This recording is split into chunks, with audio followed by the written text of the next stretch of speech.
Hello friends and welcome to my new video. In this tutorial, I will show you how to create a 3D product animation in After Effects without using any external plugins, relying entirely on the software's built-in tools. We will cover how to set up the scene, import a 3D model, configure lighting and shadows, and most importantly, master camera movements. If you're ready, let's dive right into the video. Now, let's create a new composition and give it a name. You can copy the composition settings as shown on the screen. Click OK to create the composition. Next, let's create a new solid layer and name it Background.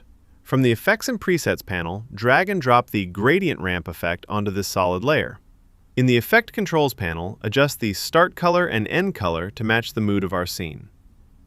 Great! Now let's import the Tree Shadow asset into our workspace to use as a background element and make the layer 3D. Open the Position settings and move the layer backward along the Z-axis. Open the Scale settings to resize the layer so it fits the canvas. Finally, open the Rotation settings to angle it properly and finalize its placement. Press the T key to open the Opacity settings and lower the value a bit. Then, add the Fast Box Blur effect from the Effects and Presets panel to soften the shadow with a subtle blur. To give the leaves an organic movement, apply the Turbulent Displace effect to the layer. Set the amount to 15 and the size to 10. To create a continuous animation, hold down the Alt key and click once on the Evolution stopwatch.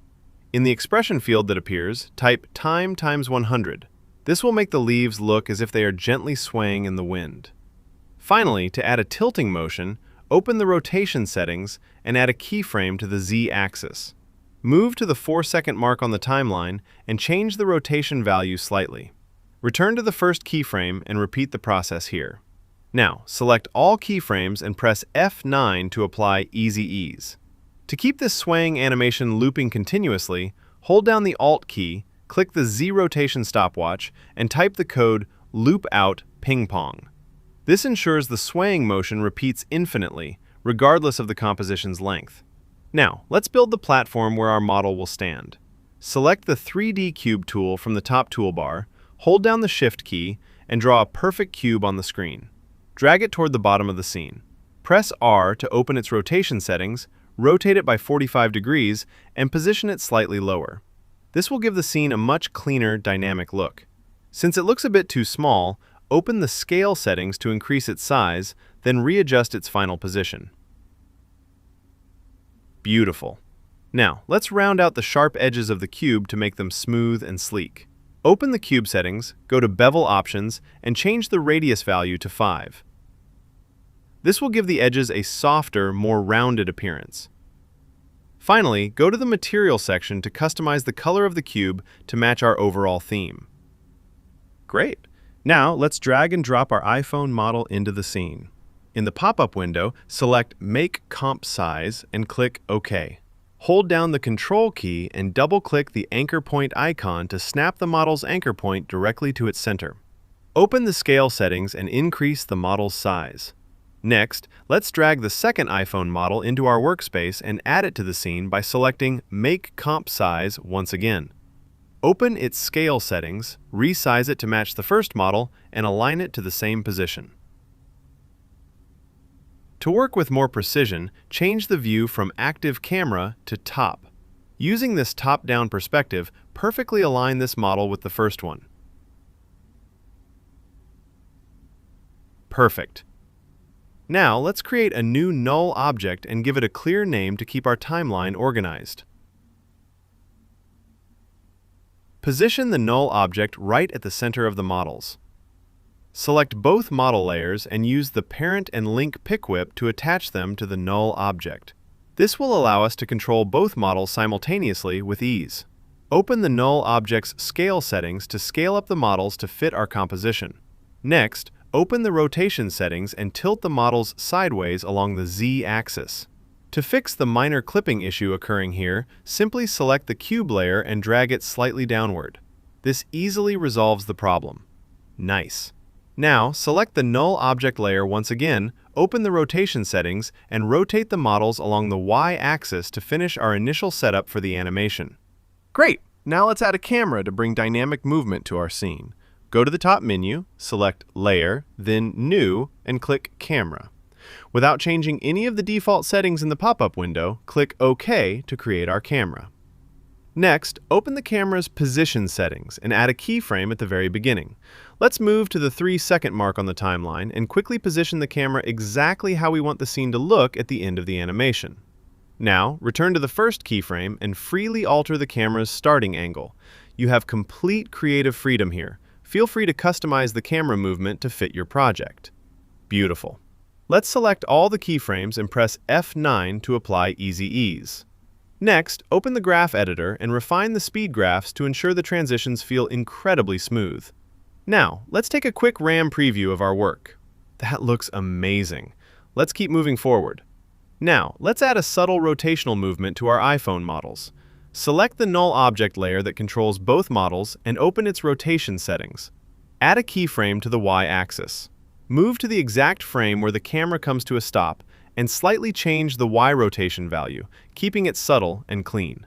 Finally, select these keyframes as well, apply Easy Ease, and open the graph editor to copy the exact same speed curve we used for the camera. Great, let's keep moving forward. Now, I want the camera to continue rotating even after its last keyframe. To do this, I will create a new null object and rename it Camera Rotation. After turning this layer into a 3D layer, we will parent our camera to this null object. Let's navigate to the camera's final keyframe, open the null object's rotation settings, and add a keyframe to the Y-axis. Move down the timeline to the 8-second mark and increase the Y rotation value. You might notice a sharp, sudden jump right when this new rotation begins. To fix this clipping issue and create a seamless transition, simply shift the keyframes slightly forward on the timeline. This gives us a much softer and smoother motion.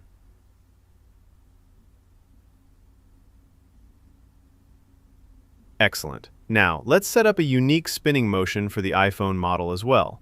Let's move to the 2-second mark on the timeline, create another null object, and rename it iPhone 360 Rotation. Make the null object 3D, then align it perfectly with the very bottom base of the model.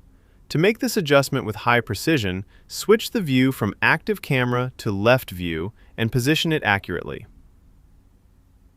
Nice. Now take the initial iPhone rotation layer we created earlier and parent it to this newly created null object. Next, open this null object's rotation settings and add a keyframe to the Y-axis.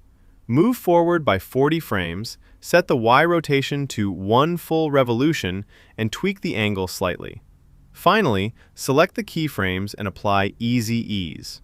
Open the graph editor and adjust the speed curve so that it starts slow, accelerates in the middle, and gently slows down at the end.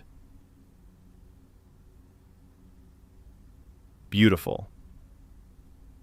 Now, right at the peak of the model's spin, we want the first model to disappear and reveal the second model. Select the first model, split the layer exactly at this frame, and delete the remaining end portion. Next, select the second model and perform the same split action, but this time, delete its starting portion. By doing this, we achieve a clean, seamless morphing effect purely through precise timing. Great, everything is running smoothly so far. Now, as a final touch to make our scene look much more realistic, let's add some lighting. Let's create a new light layer and set the light type to Environment. To ensure our shadows work properly, make sure the Cast's Shadows option is checked. Beautiful. Now, let's import the HDR light source asset we downloaded earlier into our project. Go to the settings of our light layer, find the Source dropdown, and select the HDR asset we just imported. This immediately applies the lighting environment to our scene and models. Next, open the Transform settings to adjust the direction of the light source to fit our composition. To make the shadows look much cleaner and accurately aligned in the scene, open the Render options inside the Advanced panel and click the Fit to Scene button once. This simple step ensures that the shadows are calculated perfectly across the entire canvas. Now, let's head back to the Transform settings and make a few minor visual adjustments to finalize the exact angle of our light. Nice. You might notice the scene still lacks a bit of balanced illumination. To solve this, let's add one more light layer, but this time, change the light type to ambient. Set the intensity value to 35 and add it to the scene. This will instantly bring out all the hidden details and balance the shadows beautifully. After tweaking the transform settings just a bit more, the lighting looks absolutely spot on.